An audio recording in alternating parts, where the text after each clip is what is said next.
At 72, she let go of what held her back for years. She stood in her kitchen at 72, holding a box of letters she hadn't opened in 31 years. Her hands weren't shaking from age. They were shaking from the decision she was finally, quietly, ready to make. What happened next changed the last chapter of her life.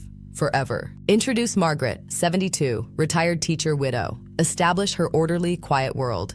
Plant the central question, what do you do when what's holding you back isn't tragedy, but a version of yourself you never had the courage to outgrow?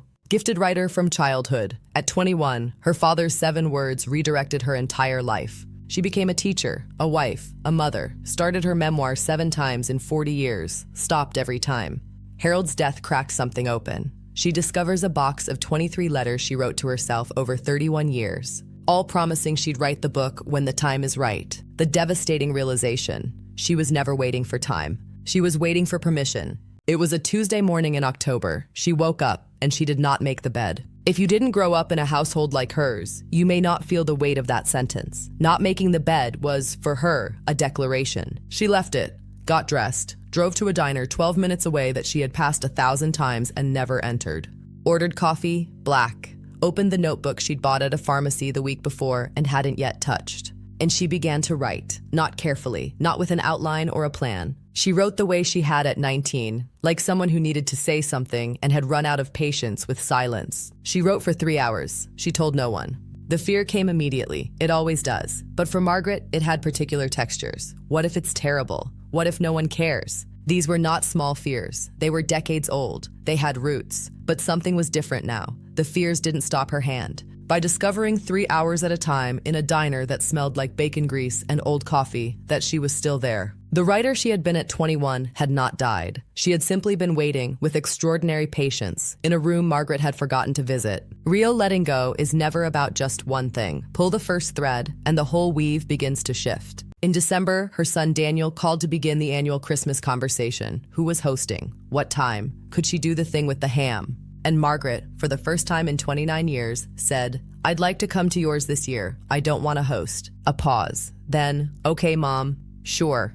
The world did not end. In February, she had a conversation with her son Patrick that had been 20 years in the making. A misunderstanding in 2004 had left a hairline fracture in their relationship. Never acknowledged, just carried, the way you carry a cracked glass. Functional, fragile, requiring constant management. She called him and told him the truth, not as accusation, as clarity. As a woman who had decided the energy required to manage old silences was energy she no longer wished to spend. The conversation lasted 2 hours. Patrick cried, she cried. They didn't resolve everything, but named things carry a different weight than unnamed ones. In March, she attended the book club for the last time. 11 years. She had stayed because leaving felt like abandonment, because it was easier to attend than to explain. She drove home knowing she would not go back, and did not feel guilty about it for a single moment. In April, she gave away Harold's clothes. She kept one thing, his green wool sweater that still, pressed to her face, carried the faintest trace of him.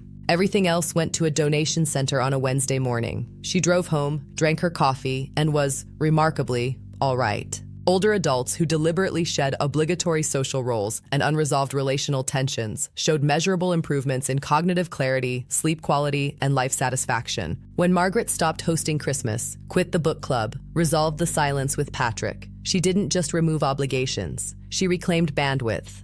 She started sleeping through the night for the first time in years. She noticed she was laughing more easily, that she was hungry in the mornings, small things, enormous things. 14 months after that first Tuesday in the diner, Margaret completed her memoir, 214 pages, titled, The Letters I Wrote to Myself. She did not submit it to publishers. She took it to a local print shop and printed 40 copies. Spiral-bound, plain cream cover, her name in a simple typeface she chose herself. She gave them to 40 people who mattered. Her former student Terrence, now 47, a man she had stayed after school with for an entire semester, called 2 weeks later. He had read it in one sitting. He said, "Mrs. Forsyth, I didn't know teachers had whole lives like that." Her son Daniel called and said, "Mom, I didn't know you. I thought I did." Not as accusation, as wonder. The memoir was not the victory. The writing of it was. The act of finally saying, "My story counts." Not because it is dramatic, not because it is exceptional, but because it is mine, and I lived it, and I'm allowed to say so.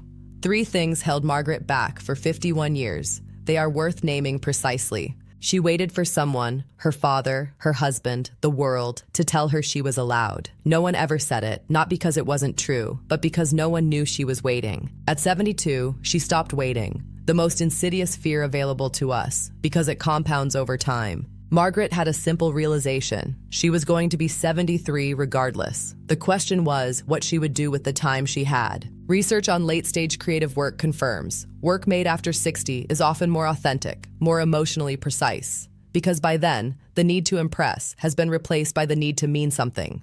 Good teacher, good wife, good mother, good woman, all true, all hers, and none of them the whole of who she was. She didn't discard them. She simply added back the part that had been missing. The box is empty now. I burned the letters one afternoon in the backyard, the way my mother used to burn the autumn leaves. They burned quickly. I watched the smoke and thought, all those years, the permission was in my own handwriting. I just never thought to read it that way. Margaret still drinks her coffee black. She still keeps her bookshelves alphabetized. She does not make her bed every morning anymore. And every other Wednesday evening, 14 women sit in her living room and begin.